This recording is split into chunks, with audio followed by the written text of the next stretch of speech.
travaille aux côtés d'Yvan Bourgnon sur un projet qui est un projet de collecte de plastique dans l'océan par la construction d'un multicoque géant qui nous permettra donc de collecter les plastiques dans les zones les plus polluées. Alors, je voudrais tout d'abord vous donner un premier chiffre, une image qui reprend les volumes de plastique qui sont déversés dans l'océan aujourd'hui, tous les jours et toutes les secondes. Une quantité incroyable de plastique est déversée. Chaque seconde, c'est 300 kilos. C'est 8 millions de tonnes par an. C'est énorme. En tout cas, ici, je voulais vous montrer une planisphère avec une petite bulle bleue, qui est une petite bulle qui fait à peu près 1400 km. C'est ce que représenterait, sous forme d'une bulle, toute l'eau des océans si on l'a rassemblée en une seule sphère. C'est tout petit par rapport à la planète. Donc, en tout cas, l'intérêt d'aller collecter les plastiques, en tout cas de l'intérêt de protéger les océans, c'est de nous assurer un meilleur avenir. C'est pas de protéger la planète. La planète, elle s'en fout. Elle va passer les âges et si nous on succombe, elle, au contraire, elle s'en portera que mieux, en tout cas par rapport à nos comportements actuels. Non, ce qu'il faut, c'est vraiment protéger l'océan, qui nous protège nous et qui va nous permettre d'avoir une meilleure harmonie de vie future. Quelle est la cause et d'où vient cette pollution plastique océanique? Il faut savoir que principalement, la pollution plastique qui arrive dans les océans vient en majeure partie des populations littorales, pour un tiers de la pollution. Ça équivaut à peu près à la production plastique de la population littorale sur les 192 pays qui ont des côtes qui ont été observées, représente à peu près 100 millions de tonnes en production de déchets plastiques. Sur ces 100 millions de tonnes, il y en a un tiers qui ne sont pas du tout gérés, c'est-à-dire qui ne partent ni en décharge, ni en incinérateur, ni en recyclage. Et sur ce tiers, il y en a à peu près 25% qui va aller directement dans la mer, soit parce qu'ils auront été déposés dans des rivières, sur le bord des côtes, ou tout simplement non gérés, avec les décharges à ciel ouvert à proximité des côtes, avec les vents qui s'envolent, des décharges sur les îles également, qui sont rasées par les raz-de-marée, par les typhons, par les cyclones. Donc toutes ces raisons font que la quantité de plastique qui est déversée dans l'océan est énorme et arrive à ce montant faramineux de 8 millions de tonnes par an. Sur les 8 millions de tonnes qui vont être déversées dans l'océan, on va avoir une grande partie, 85% à peu près, qui va couler dans les 6 premiers mois. Donc on a une partie qui flotte, qui va rester, qui va continuer à flotter, et une partie qui va couler dans les 6 premiers mois, 8 premiers mois, soit parce qu'elle était au départ, elle pouvait flotter parce qu'il y avait un peu d'air ou quelque chose comme ça, ou tout simplement parce que des micro-organismes vont s'accrocher et vont l'emmener au fond de l'océan. Donc on a 85% de la pollution qu'il faudra aller chercher aujourd'hui avec des sous-marins. Ce n'est pas du tout le cas, on n'en est pas encore là. Malheureusement, cette pollution, elle existe. Et non seulement elle existe, mais elle durera beaucoup plus longtemps que dans la nature où les plastiques sont exposés au soleil, à l'oxygène, etc. Au fond de l'océan, il n'y a pas de lumière, il n'y a pas d'oxygène, donc ça ne se détériore pas, ça ne se dégrade pas. Alors quelles sont les conséquences de cette pollution plastique? Elles sont à plusieurs niveaux. D'abord, on a des conséquences écologiques, avec l'impact sur tous les écosystèmes marins, avec les macrodéchets qui viennent emprisonner des animaux marins tels que des tortues, dauphins, baleines, etc. Des occlusions intestinales pour les oiseaux. Aujourd'hui, on a près de 800 espèces qui sont impactées par la pollution plastique sur les macrodéchets. Mais cette pollution, elle continue à se dégrader dans les océans pour arriver sous forme de microdéchets, de nanodéchets, et impacter les micro-organismes et toute la chaîne alimentaire océanique. Ici, on a des photos qui sont des photos d'impact sur la faune marine. Alors là, c'est une cartographie qui vous montre quelle est la répartition de la pollution plastique sur l'ensemble de la planète. Alors je vais essayer de vous la faire comme ça oralement. Allez, on va dire que 30% de la pollution plastique océanique est générée par un pays, la Chine. 60% de la pollution plastique océanique est gérée par 10 pays, dont 8 sont en Asie du Sud-Est. Indonésie, Bangladesh, Malaisie, Philippines, Chine, Inde, Sri Lanka, Vietnam, etc. Donc on est vraiment sur une zone où la pollution est forte et où on peut effectivement peut-être un peu plus agir. Quand on parle d'action, je voudrais tout de même souligner une chose, c'est que la seule action qui est possible, c'est en amont de cette pollution, c'est-à-dire c'est bien à terre que ça se passe, par la prévention, par la mise en place de tout système qui nous permettrait d'éviter que les plastiques aillent à la mer. Malheureusement, les projections démographiques ne sont pas favorables à un arrêt dans des temps raisonnables. Et les comportements également, ou les moyens que les pays peuvent mettre en œuvre pour stopper cette pollution plastique, ne nous laissent pas espérer une amélioration avant longtemps. Ça va être la raison d'ailleurs de notre projet The Sea Cleaners. D'autres pays sont en surveillance également. Je vous ai parlé beaucoup de l'Asie du Sud-Est, mais qui se prend en charge quand même. Mais on a des pays aussi émergents en termes de pollution plastique océanique, comme le Nigeria, qui est un pays qui va énormément se développer sur le plan démographique jusqu'en 2050 et qui va être une source également de pollution que l'on surveille et qu'on aimerait pouvoir accompagner pour éviter que ça ne soit trop important. Je voudrais préciser également que nous surveillons également non seulement les pays qui polluent par le côtier, la négligence, etc., mais on surveille également, nous, tous les fleuves qui déversent dans l'océan des quantités industrielles de plastique, notamment un fleuve, le fleuve le plus important, le Gange, qui déverse pratiquement 500 000 tonnes de plastique par an. On a des fleuves comme le Xi en Chine, l'Amazone également, on a énormément de fleuves en Philippines, en Inde, Sri Lanka, etc., qui sont énormément pollueurs et qu'on peut probablement travailler en amont, mais on peut aussi travailler en aval de ce fleuve pour aller collecter les plastiques. On a une petite rivière en Philippines qui s'appelle Pasig. Je ne sais pas si vous avez entendu parler, c'est une rivière qui fait pratiquement la largeur de cette pièce, toute petite. Elle décharge dans l'océan jusqu'à 70 000 tonnes de plastique par an, c'est-à-dire que c'est simplement un tapis de plastique qui se déverse dans la mer. Donc voilà un endroit, par exemple, où il y a une forte concentration de plastique, où on peut être très efficace pour travailler sur la collecte de plastique. Alors, je vous disais également qu'on surveillait ces rivières.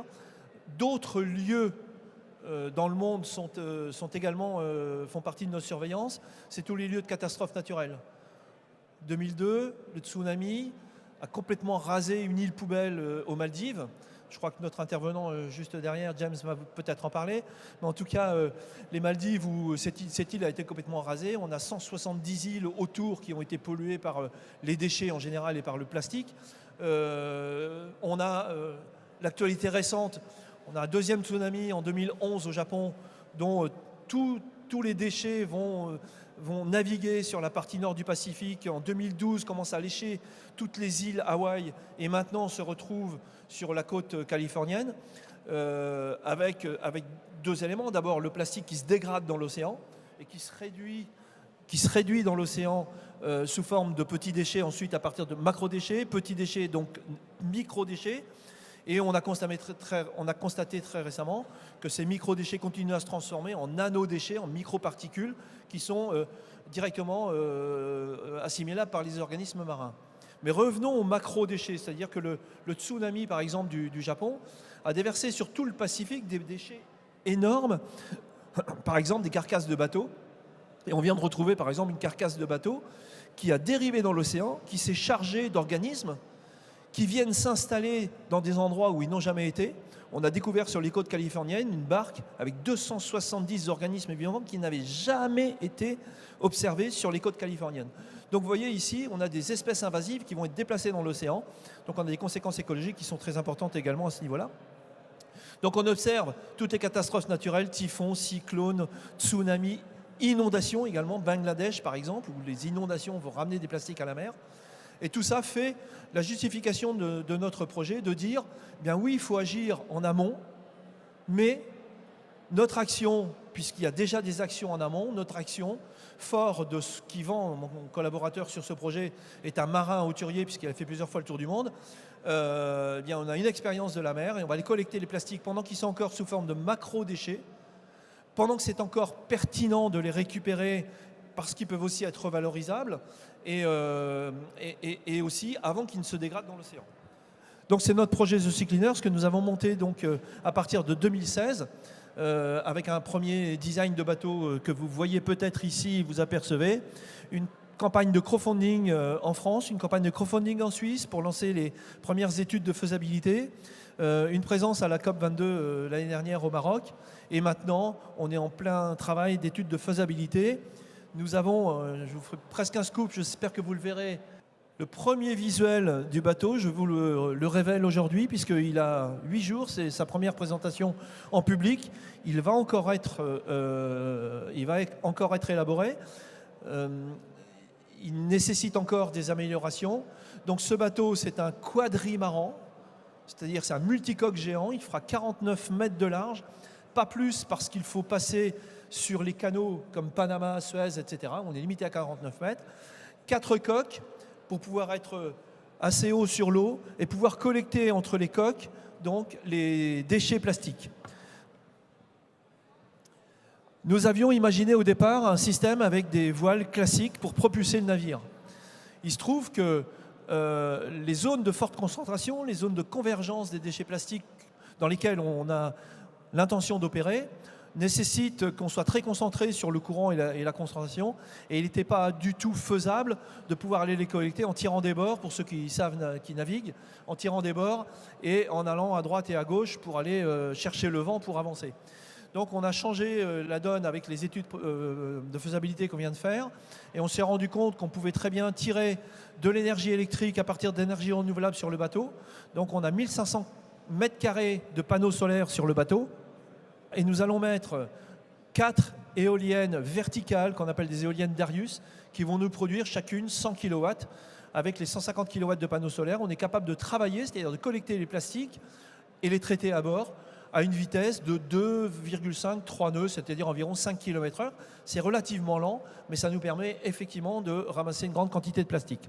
Donc voilà le projet tel que je vous le présente. Je suis très fier de vous le présenter aujourd'hui. Patrick, oui. Permets-moi, j'ai une toute petite question. Bon, c'est assez sensationnel ce que tu nous montres, mais moi j'ai quand même une question, désolé, mais t'as pas peur de ramasser autre chose que du plastique avec ton bateau, notamment des poissons? Alors ça a été un enjeu assez important de nos designers et surtout de nos architectes. On avait un défi important, c'était de savoir où est-ce qu'on allait poser le barbecue. Parce que non, je plaisante. Effectivement, on fait en sorte de ne pas capturer des animaux marins. Et là, on travaille actuellement sur un dispositif infrason et ultrasons qui permet d'éloigner les différents poissons qu'on va trouver ou cétacés qu'on va trouver dans les zones dans lesquelles on va opérer en imitant le bruit de leurs prédateurs. Donc ce sera à l'avant du bateau et ça permettra d'éloigner les différents animaux. Pour le reste, on est à moins de 2 mètres, 1,50 m à peu près sous la surface de l'eau, à une vitesse de 5 km/h. Pratiquement aucun poisson dans les premiers tests qu'on a fait comme ça. Ils ont le temps de partir en tout cas. Voilà, ils ont le temps de partir. Mais merci de cette question, effectivement. Donc voilà, on a également à bord une véritable usine de tri de déchets. Donc d'abord, identification des déchets, sélection et séparation des déchets. Et on a un interlocuteur que vous entendrez tout à l'heure, donc Simon, sur Plastic Odyssey, avec lequel on va collaborer justement sur cette identification des déchets à bord. Traitement des déchets, c'est séparation, et ensuite compactage et stockage. Le bateau sera capable de stocker jusqu'à 200 tonnes de déchets compactés. Ce qui nous permettra de faire des campagnes longues. Parce qu'il ne s'agit pas de passer 3 jours en mer pour collecter des déchets et de passer 8 jours à revenir les déposer à terre. Alors revenir à terre pour déposer les déchets, ce sont des balles de déchets, vous ne voyez pas ici avec le soleil. Donc ce seront des balles compactées. L'idée, c'est vraiment pour nous, c'est un autre volet de notre projet, collecter les déchets pour nettoyer la mer, c'est bien. C'est pas ça qui nous intéresse le plus. Ce qui nous intéresse le plus, c'est de pouvoir ramener les déchets à terre avec des partenariats, comme on l'a évoqué tout de suite, avec Plastic Odyssey ou même des partenaires qui sont des MTB par exemple, qui est notre partenaire principal sur la construction de chaînes de déchets à terre et en mer. On va pouvoir déclencher des économies circulaires sur place et initier ces économies en ramenant, nous, quelques déchets et en leur permettant de déclencher une économie qui leur permettra de ramener les déchets à terre plutôt que de les jeter dans la rivière. Et on espère que pour 1 kilo de déchets collectés, peut-être qu'il y en aura 3 qui seront évités dans leur voyage océanique. Alors voilà, un défi sociétal, donc on vous a parlé, défi environnemental, on nettoie, on a une contribution au nettoyage des océans. On n'a pas la solution, la solution miracle. On n'arrive pas en disant, écoutez, vous inquiétez pas, vous pouvez toujours continuer à acheter du plastique, nous on va nettoyer. Non, pas du tout. C'est une contribution. Cette contribution, elle est assez peu importante avec un bateau. On espère pouvoir aller jusqu'à 6 à 8 000 tonnes de plastique récoltées par bateau, mais avec une centaine de bateaux sur les différents estuaires qu'on a identifiés, sur les différentes zones de convergence, ça peut commencer à devenir réellement une contribution significative à la réduction de la pollution plastique océanique, ce qui n'exclut pas, bien entendu, qu'il faut faire tout le travail en amont, et on a une multitude d'ONG qui sont là pour nous accompagner dans cette démarche, bien entendu. Un volet scientifique, c'est-à-dire tous les plastiques qu'on va observer, qu'on va collecter, vont être quantifiés, géolocalisés, qualifiés, et vont être, bien entendu, portés à la connaissance et partagés avec la communauté scientifique en open data. Et bien entendu, on a tout un volet sensibilisation sur la pollution plastique océanique qu'on va entamer avec une première action au Salon Nautique de Paris en décembre de cette année. Alors je vais aller assez rapidement, mais en tout cas, qu'est-ce qu'il faut faire pour éviter cette pollution plastique océanique? C'est des choses qu'on évoque très, très souvent, mais en tout cas, il y a des choses assez simples. D'abord, réduire nos déchets. Réduire en les achetant, réduire à la source, réduire en imaginant mieux les conditionnements et la manière dont on utilise le plastique. Je ne dis pas qu'il faut supprimer le plastique, pas du tout. Le plastique, c'est fantastique, comme chacun le sait, mais c'est vrai. C'est une matière extraordinaire, c'est une matière que je considère comme une matière noble. Il faut simplement bien l'utiliser à bon escient, l'utiliser en quantité normale et surtout, la gérer à 100%. C'est-à-dire que le cycle de vie du plastique ne s'arrête pas dans la nature ou dans l'océan, il s'arrête sur soit un recyclage, soit une revalorisation, au pire, c'est-à-dire transformation en énergie. Mais jamais, jamais ailleurs que dans un circuit de recyclage. Patrick, il y a une deuxième... Ah, je te laisse finir la deuxième. Non, je te laisse enchaîner sur la deuxième. Dernière raison qui nous fait penser qu'on peut agir assez rapidement et initier de l'économie circulaire, c'est qu'aujourd'hui, avec les systèmes de pyrolyse, dont peut-être va vous parler Simon également, des systèmes qui sont capables de transformer le plastique en énergie, soit en fuel, soit en gaz ou autre, on dit qu'à peu près 100 kg de plastique, c'est équivalent à 80 litres de pétrole. Si on fait le calcul sur les 8 millions de tonnes et sur le prix d'un baril de pétrole, on arrive à peu près à 2 milliards de dollars la perte qui est envoyée dans l'océan, non seulement pour le polluer, mais en plus c'est une perte sèche sur l'économie internationale. Donc autant recycler ça, soit sous forme de matière, soit sous forme d'énergie. Le bateau devrait arriver sur les océans dans 4 ans. On a encore 2 ans d'études détaillées avec les architectes, et ensuite 2 ans de construction. Il sera probablement fabriqué en Europe et, on l'espère, assemblé en France. Tu nous as bien expliqué toutes les histoires de cycle et comment tu fonctionnais. Maintenant, j'entends beaucoup parler du continent plastique. On en parle de plus en plus avec notamment quelques projets assez phares qui visent à récupérer le plastique constitué dans une sorte de continent. Quel est ton point de vue sur ce sujet? Qu'est-ce que tu en penses?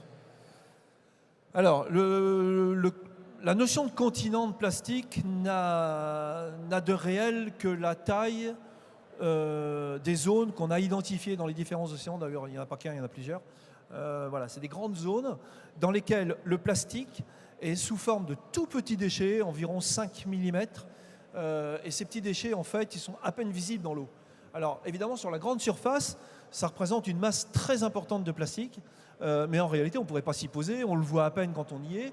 D'ailleurs, dans certaines circonstances de salinité ou de température de l'eau, parfois il descend jusqu'à 30 mètres, on le voit à peine. En revanche, ce qui est grave, c'est que ces continents de plastique qu'on a observés sont le résultat de la dégradation des plastiques qui sont venus de la Terre, les macrodéchets, qui sont détériorés avec les vagues, les rayons ultraviolets, entrechoqués, etc., et qui sont dégradés sous forme de petits déchets de plastique. Il y en a partout dans le monde, dans le Pacifique Nord, Pacifique Sud, Atlantique Nord, Atlantique Sud, Océan Indien. On en a même trouvé maintenant avec Expédition Med qui nous fait des rapports réguliers là-dessus, entre la Corse et l'Italie. Enfin, c'est des véritables, ce qu'on appelle des vortex, des concentrateurs circulaires de déchets. Ce qu'il faut savoir, c'est que ça ne s'arrête pas là. C'est que les petits déchets de 5 mm continuent à se dégrader, à se dégrader, à se dégrader, et deviennent complètement transparents jusqu'à moins d'un dixième de millimètre d'épaisseur. Et là, tous les organismes marins en mangent. Les petits poissons ensuite mangent les micro-organismes, les gros poissons, etc. Et tout ça fait qu'on en a un peu partout aujourd'hui. Bon. Merci Patrick pour ta réponse. Merci. Vous pouvez encore l'applaudir s'il vous plaît, Patrick Fabre. Merci beaucoup.